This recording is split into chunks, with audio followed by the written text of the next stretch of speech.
다시 한 번 박수 한번 쳐주세요. 우리 찬양하는데 가슴이 뭉클하네요, 그냥.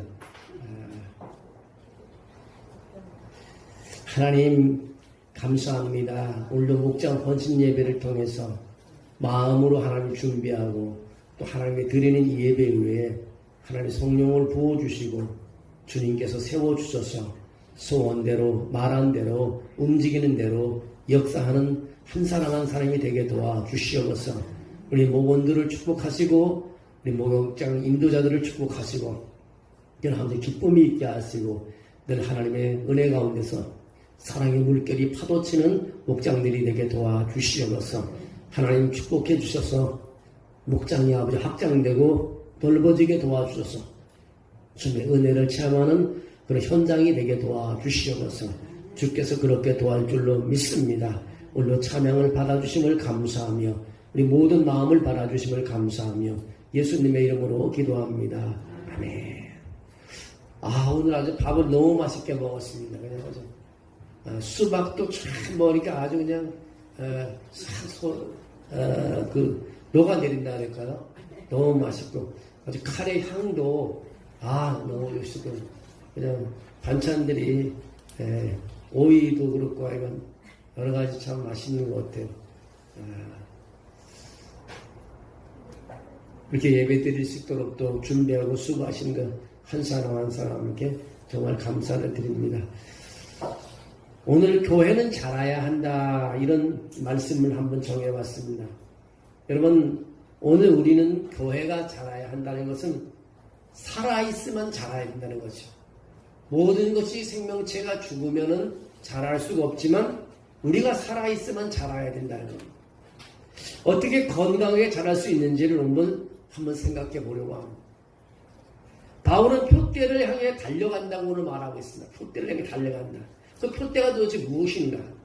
그것은 예수 그리스도의 부름을 말하고 하나님 나라의 완성을 향한 전진을 말하고 있습니다. 교회 성장은 단순히 숫자가 아닙니다. 숫자가 아니에요. 많은 사람들이 큰 교회를 부흥된 교회로 오해합니다. 하지만 성경적 교회 성장은 단지 수적인 증가가 아니라 하나님 뜻에 따라 성도 한 사람 한 사람가 변해낸 삶의 바로 역사가 바로 부흥인 것입니다. 여러분 진주를 잘 아시죠? 진주는 아비클레니라는 특수한 조개에서 만들어지는 것이 진주입니다. 이 굴 속에서 모래가 들어오면 그런 고통스럽게 그것을 감싸며 라카라는 물질을 만들어내고 시간이 지나면 진주가 되는 것입니다. 우리의 교회도 마찬가지입니다. 고통과 기도, 눈물의 시간 없이 탄생하는 진주는 없습니다. 기도의 고통, 인내의 눈물, 전도의 헌신이 쌓일 때 교회는 진짜 진주처럼 빛나게 됩니다. 우리 교회가 어려울 때 이거를 참고 인내하고 흘리는 눈물은요 진주가 됩니다. 여러분 가정에 어려운 문제가 있을 때요 좌절하지 말고 눈물 흘리면서 하나님께 매달릴 때 시간이 지나면 그 결과가 좋은 열매를 맺어집니다. 전도도요 하루라도 멈추지 않으려고 합니다. 여러분이 이제 저하고 제가 2013년 부활주일부터 이제 오기 시작해서 여기까지 왔는데 시간이 꽤 지났어요. 원목살의 머릿속에는 뭐가 있을까 생각해 봤습니까? 저는 아무리 머리를 짜게 봐야 성경 안에 예수뿐이 없습니다. 내가 세상의 철학을 가지고 얘기하는 것도 아니고 마지막 때까지 그렇게 살아가려고 합니다. 그래서 저는 성경을 공부할 때도 몇 페이지 몇째 줄에 무슨 단어가 있는 걸 알아서 하나님이 주신 말씀을 알고 그거를 굳게 간직하고 걸어갑니다.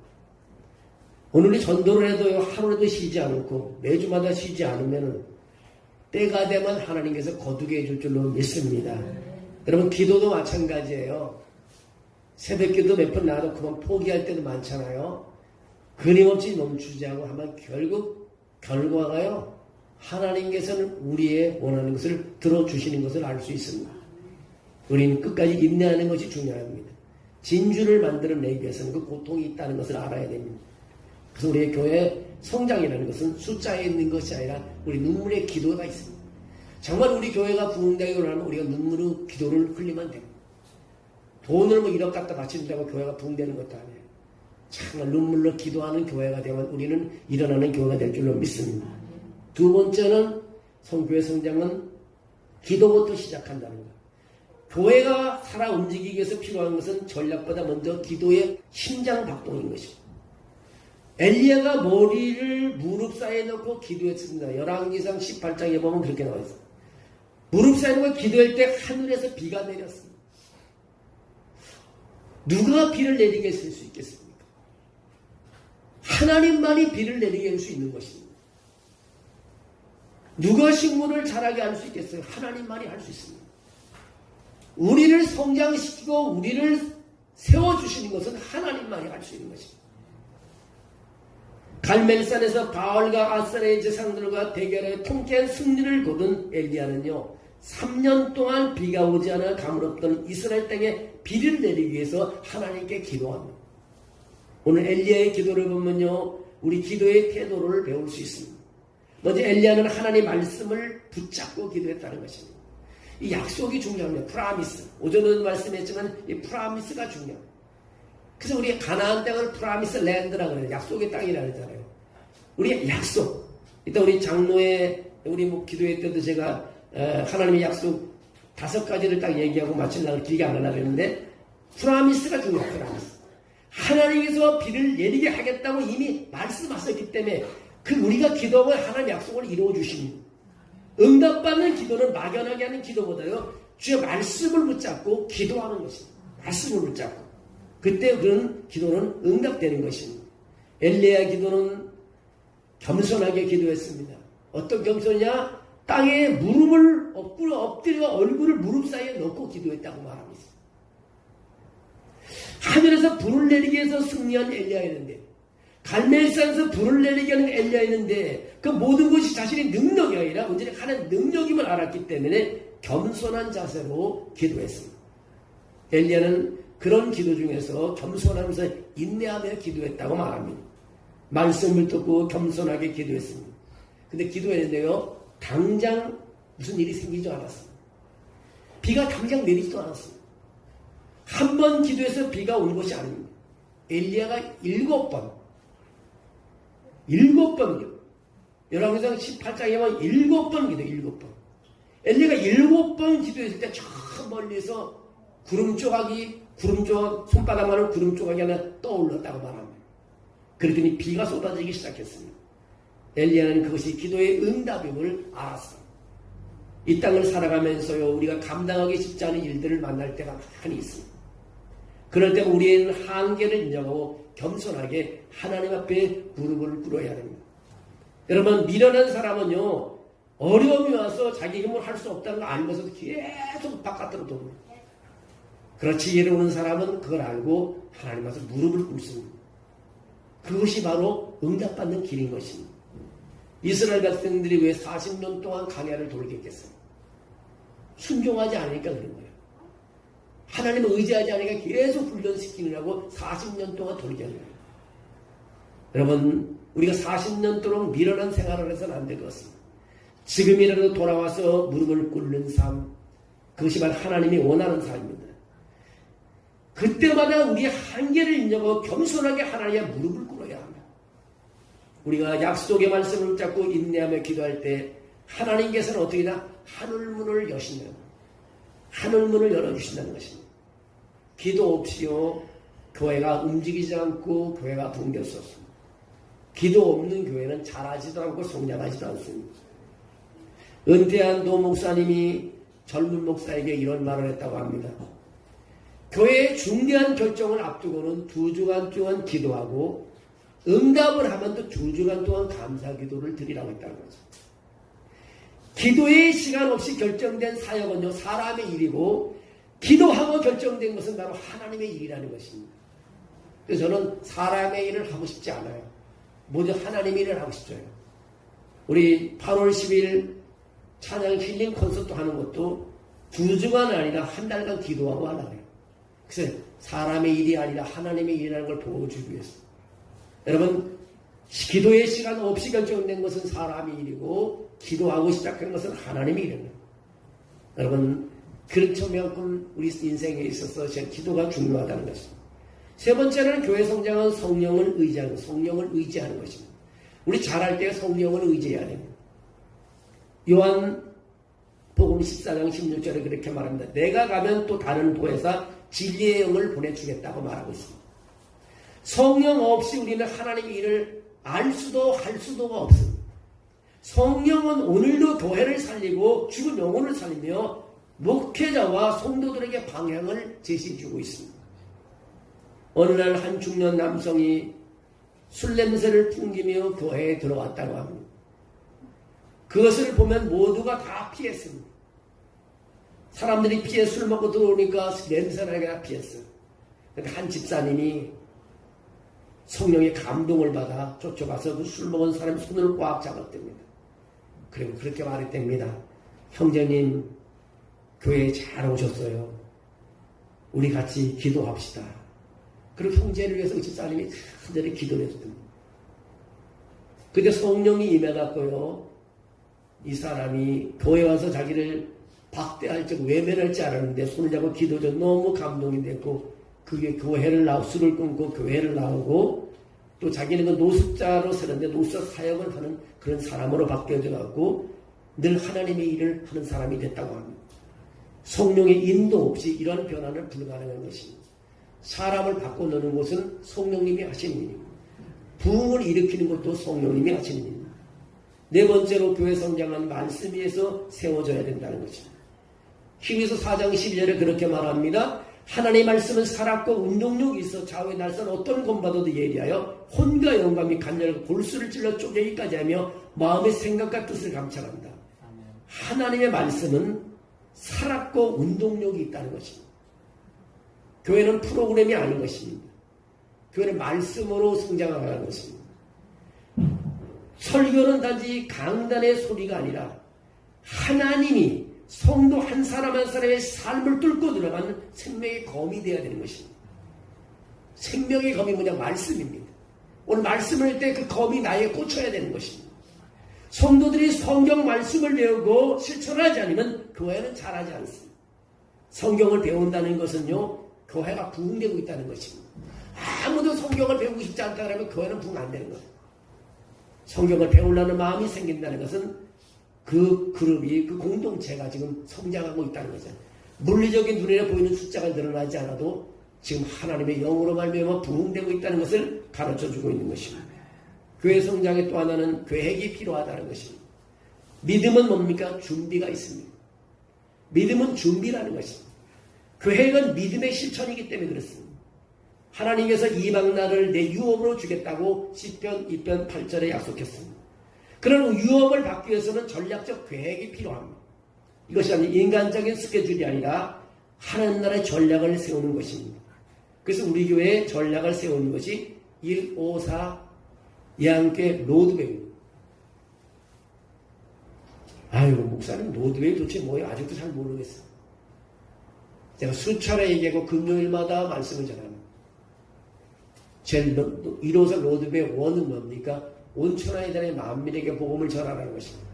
오전에도 말씀드렸지만 마태복음, 마가복음, 누가복음, 요한복음, 사도행전 5권 책 중에서 5번씩이나 유언을 했습니다. 복음을 만민에게 전하라.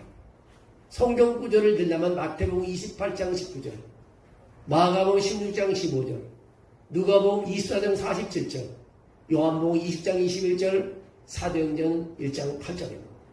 여기서 지상명령을 내렸다는 것입니다. 5는 뭐냐? 이 지상명령에 순종하기 위해서는 전도하는 사람, 넘버원이 전도입니다. 그래서 베드로전서 3장 8절 9절에 하나님께서 끝까지 기다리고 계십니다. 아무도 명령을 지키지 않아서. 그래서 우리는 전도해야 된다. 그 다음에 말씀 공부해야 된다. 말씀을 공부할 때마다 사람 숫자가 늘어나니까. 그래서 사도행전 6장 7절 말씀. 그 다음에 예배라는 것은 예배. 예배는 어디에요? 로마서 12장 1, 2절 말씀. 산제사를 드리라. 우리가 산제사, 사람들을 데려와서 제물로 드리게 되면 하나님 그보다 더 좋고 기뻐하시는 게 없다고. 그 다음에 뭡니까? 지금 펠로우십 코이노니아라고 계속 말씀하잖아요. 코이노니아. 로마 사도행전 2장 46절 47절에 말하고 있잖아요. 서로 떡을 떼며 서로 공유하며 친교할 때마다 하나님께서 역사해 주신다. 그 다음에 마지막에 섬김이라는 게 다섯 번째인데, 다섯 번째는 요한복음 13장 34, 35절 서로 사랑하라. 서로 사랑하면 너희가 내 제자인 제 사람들이 다 안다고 말합니다. 그래서 서로 섬기면서. 그래서 1, 5, 다섯 가지고. 그 다음에 마지막에 4대 결과가 나타났는데 그 하나가 그거잖아요. 수적인 성장이 일어난다. 수적인 성장. 우리 교회 수적인 성장을 이제 바라보는 거죠. 수적인 성장의 첫 번째가 뭐예요? 바로 사도행전 2장 47절에 날마다 성도들이 늘어난다는 거예요. 수적인 날마다 성도들이 늘어난다. 이 다섯 가지 사역을 하게 돼요. 그래서 두 번째는 영적인 성적이 일어나는데 말씀드렸지만 요엘스러운 성령이 임할 때 베드로가 말하기를 사도행전 2장 17절에 보면 그 요엘서의 말씀을 베드로가 이용한 것처럼 하나님의 영이 임하면 자녀들이 예언하고 젊은이들이 환상을 보고 어른들이 꿈을 꾼다고 말합니다. 그 영이 우리 가정의 식구들에게 다 내리는 그 영적인 성장이 일어나게 되고 마지막에 목회학, 목장의 학장과 선교지 학장은 사도행전 1장 8절이라 했습니다. 오직 성령이 너희에게 임하시면 너희가 권능을 갖고 예루살렘과 온 유대와 사마리아 땅까지 이르게 된다. 이것이 바로 이 오사인 것입니다. 그 마지막 때는 땅끝까지 복음을 전하는 것이 바로 우리의 사역이라는 것입니다. 그래서 우리는 로드맵의 전략을 가지고 우리는 성장을 이룰 수 있다는 것을 확신시켜주고 있습니다. 그 다음에 여섯 번째는 교회 성장은 헌신에서 시작된다. 오늘 교회에서 필요한 것은 더 많은 헌금이나 프로그램이 아니라 주님 앞에 무릎을 꿇고 주여 내가 여기 있나이다. 이 외침이 필요한 것입니다. 아멘. 주여 내가 여기 있나이다. 이 기도만 있게 되면요 하나님의 교회는 성장합니다. 교회 와서 주여 내가 여기 있나이다. 이것이 바로 헌신자의 기도인 것입니다. 나를 믿는 자는 내가 하는 일을 그도 할 것이요 또한 그보다 더 큰 일을 하리라고 요한복음 14장 12절에 말하고 있습니다. 예수님이 하는 일을 우리도 할 수 있다고 말하고 있습니다. 한 성도는 말 주변이었고 학벌도 없어 배운 것이 없고 그러나 매일같이 거리에서 전도지를 돌리며 만나는 사람들에게 딱 한 줄 얘기했답니다. 하나님이 당신을 사랑합니다.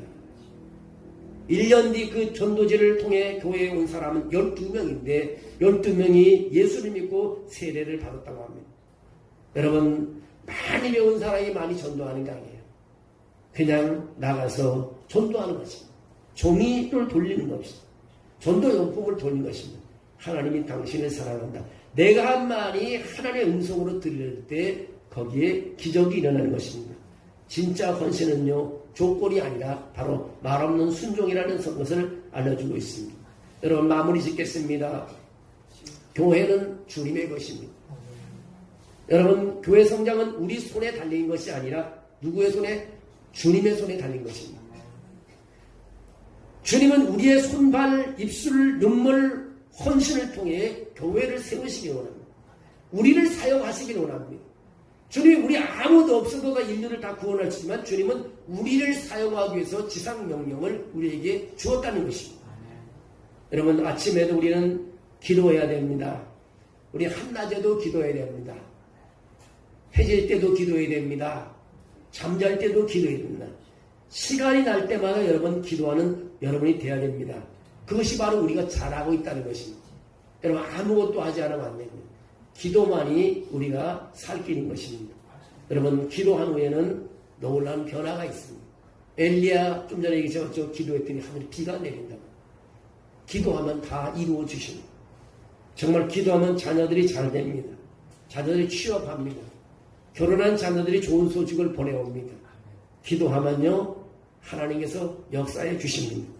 여러분 물질보다 앞서는 것이 기도인 것입니다. 모든 것이 기도인 것입니다. 기도가 앞서요. 기도를 통해서 여러분 승리하시기를 주의 이름으로 축원합니다. 많은 사람이 그렇잖아요. 아이고 원목사는 기도하는 사람이야. 아이고 장로님은 기도하는 장로님이야. 자녀들이 봐도 우리 아버지는 기도하는 사람이야. 자녀들 나가서 얼마나 힘있게 살아가겠어요. 기도 한 줄을 통해서 우리 인생을 바꿔놓을 수 있습니다. 세계를 바꿀 수 있습니다. 우리가 기도하는 사람의 결과는요, 하나님께 나쁜 것으로 결과를 내지 않습니다. 하나님 좋은 것으로 결과를 낼 줄 믿습니다. 우리 목장 예배 드리라고 너무 고생들 하시고 정말 힘든 가운데 있는 줄 압니다. 여러분, 그래도 이 어려운 가운데 계속해서 기도하셔서 목장 식구를 살리는 그런 기도에 우리 목장 모든 식구들이 되기를 주의 이름으로 축원합니다. 하나님 감사합니다. 주님, 우리는 자라야 되겠습니다.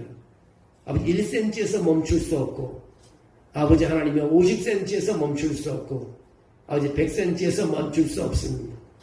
아버지 하나님, 우리를 도와주셔서 우리가 이제 자라게 도와주시셔서 내가 이제 온 동네를 돌아서 아버지 땀 흘리며 걱정하지 않고 하나님께 나와 주님, 내가 여기 있습니다 고백하며 기도하는 사람이 되게 도와주시옵소서. 풀리지 않는 문제 하나님이 재단에 와서 눈물 흘리게 도와주시옵소서. 아버지 해결할 수 없는 문제 하나님이 눈물 흘리게 도와주시옵소서. 아버지 눈물 흘리는 가운데서 아버지 해결받게 도와줄 줄로 믿습니다. 남들을 원망하고 정죄하기보다는 하나님께 눈물 흘리는 사람이 되게 도와주시옵소서. 자녀들이 말썽을 피우고 잘 일이 돼야 안 됩니까? 한 자녀의 이름을 부르며 눈물 흘리는 우리가 되게 도와주시옵소서. 아버지 자녀들이 어려운 가운데 처해 있습니까? 내가 아버지 눈물 흘리는 사람이 되게 도와서 해결하는 사람이 되게 도와주시옵소서. 우리 아버지 목장 식구들을 기억해 주시길 원합니다. 아버지 한 사람 한 사람 붙잡아 주셔서 선교를 위해서 아버지 하나님이여 준비하고 있고, 아버지 저들의 아버지 하나님의 수고와 아버지 애쓰는 땀 흘림이 많은 것으로 채워주시고 갚아주시기를 빌곤합니다. 우리 교회가 아버지의 목장 때문에 아버지에 서 있습니다. 우리 목장을 통해서 아버지 우리 교회가 부흥되고 있습니다. 목장을 통해서 하나님의 영광을 드러내고 있습니다. 이제 하늘문을 하나님이 열어주시옵소서. 저들의 목장에 모이는 그 시간에 하나님 하늘문을 열어주셔서 기도가 저절로 되게 하시고 찬양이 저절로 나오게 도와주시고 저들의 아버지 하나님 기도 제목에 저절로 응답되는 역사가 있게 도와주시옵소서. 모일 때마다 구하고 찾을 때 하나님이여 문을 드릴 때 아버지 열리는 역사가 있게 도와주시옵소서. 주님, 오늘도 하나님이여 헌신 예배를 통해서 주 앞에 모든 것을 내어놓고 맡길 때 저들의 가는 길이 참으로 복되고 힘있는 걸음이 되게 도와주시옵소서. 예수님의 이름으로 기도하옵나이다. 아멘.